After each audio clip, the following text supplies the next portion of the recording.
புளின்னு சொன்னாலே சிலருக்கு வாயெல்லாம் எச்ச ஊற ஆரம்பிச்சிடும். அதுலயும் பச்சை புளிய அடிச்சு வேக வச்சு கரைச்சு கடலப்பருப்பு கடலக்கொட்டைன்னு மொறுமொறுன்னு வறுத்து தாளிச்சு எங்க பாட்டி பச்சை புளி சாதம் கிளறி கொடுத்தா அவ்வளவு அருமையா இருக்கும். பச்சை புளிய அடிச்சு செய்யறதால அதனோட சுவையே கொஞ்சம் வித்தியாசமா இருக்கும்.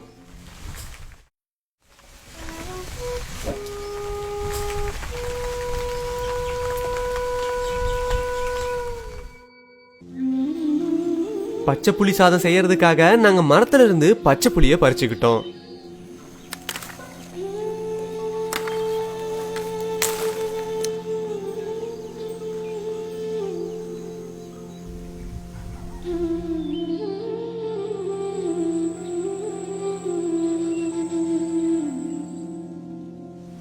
பச்சை புளி சாதம் செய்யறதுக்கு தேவையான மசாலா பொருட்களை இப்ப பாத்திரலாம்.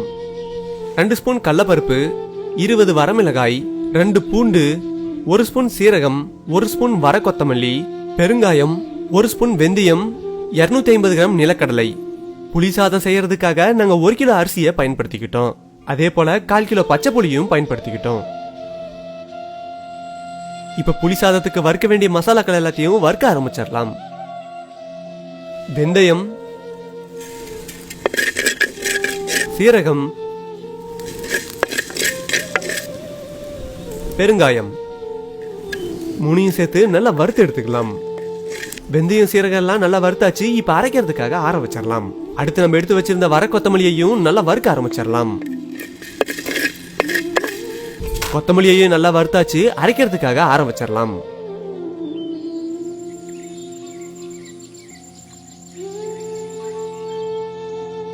இப்ப நம்ம பறிச்சு வச்சிருந்த பச்சை புளி எல்லாத்தையும் உடைச்சு தண்ணி ஊத்தி சுத்தமா கழுவி எடுத்துக்கலாம்.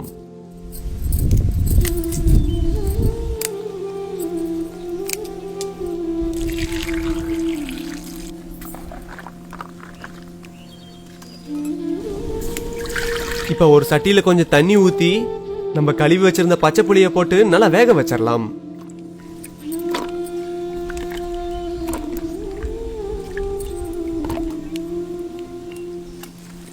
புளி வேகிறதுக்குள்ள நம்ம அரைக்க வேண்டிய மசாலாக்கள் எல்லாத்தையும் அரைக்க ஆரம்பிச்சிடலாம்.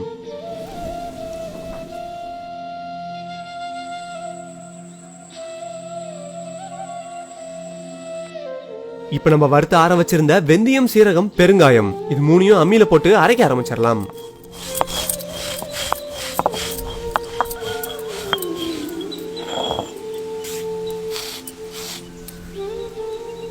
வெந்தயம் சீரகத்தை நல்லா அரைச்சாச்சு. இப்ப நம்ம வறுத்து வச்சிருந்த வர கொத்தமல்லியை அரைக்க ஆரம்பிச்சிடலாம்.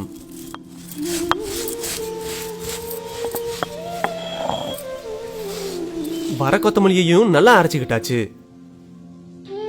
இப்ப நம்ம எடுத்து வச்சிருந்த அரிசியை தண்ணி ஊத்தி நல்லா ஊற வச்சிடலாம்.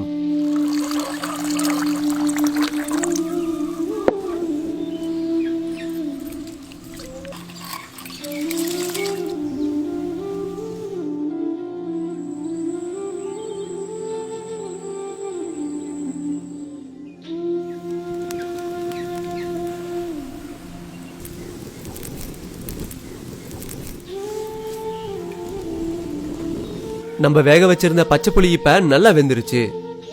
இப்ப சாப்பாட்டுக்கு கொஞ்சம் உல வச்சிடலாம். இப்ப நம்ம வேக வச்சு எடுத்து வச்சிருந்த பச்சை புளியவும் கரைக்க ஆரம்பிச்சிடலாம்.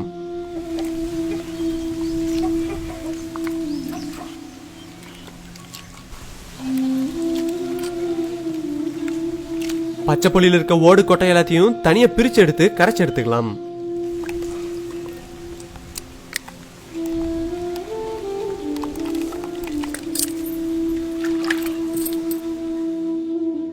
தண்ணி இப்ப நல்லா உல காஞ்சிருச்சு. அரிசியை இப்ப உலையில சேர்த்தரலாம்.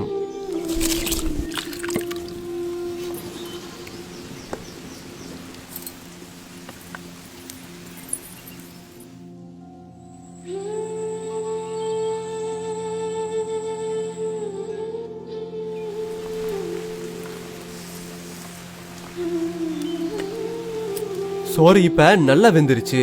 கஞ்சி இப்ப வடிச்சு எடுத்துடலாம்.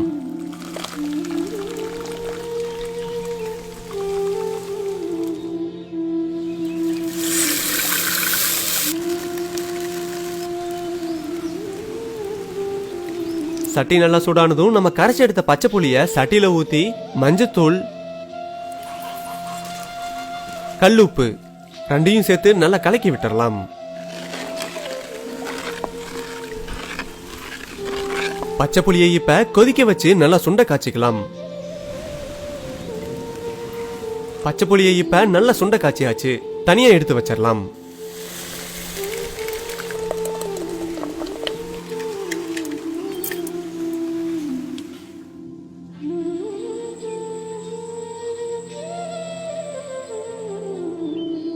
இப்ப நம்ம எடுத்து வச்சிருந்த கடலக்கொட்டைய தொழும்பு எல்லாத்தையும் நீக்கி சுத்தமா புடைச்சு எடுத்துக்கலாம்.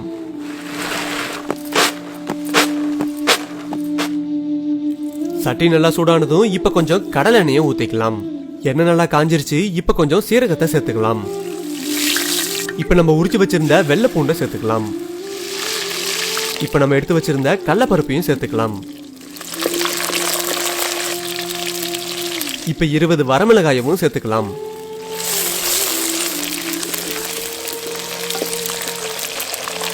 இப்ப கறிவேப்பிலையையும் சேர்த்தரலாம்.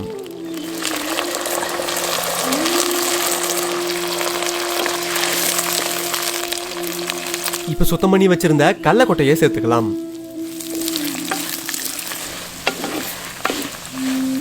அடுத்து நம்ம அரைச்சு வச்சிருந்த வெந்தயம் சீரகம் பெருங்காயத்தையும் சேர்த்துக்கலாம்.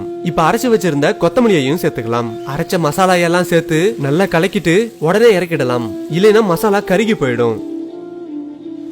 இப்ப ஒரு வாழை இலையில நம்ம வடிச்சு எடுத்த சாப்பாடை கொட்டிக்கலாம்.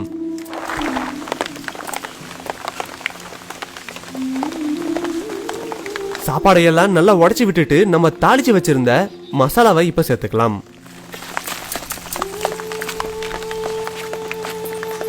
இப்ப கொஞ்சம் கடலை எண்ணெயை ஊத்தி சாப்பாடை நல்லா கலர ஆரம்பிச்சிடலாம்.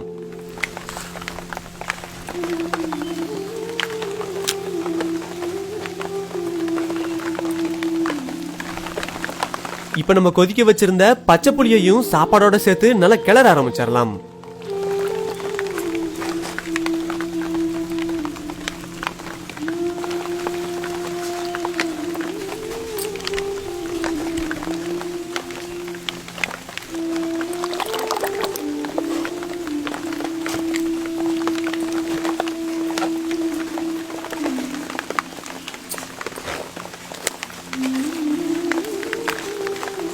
பாரம்பரிய முறையில பண்ண பச்சை புளி சாதம் இப்ப தயாராயிடுச்சு. வழக்கமா செய்யற புளி சாதத்தை விட இந்த பச்சை புளி சாதம் அவ்வளவு அருமையா இருந்தது.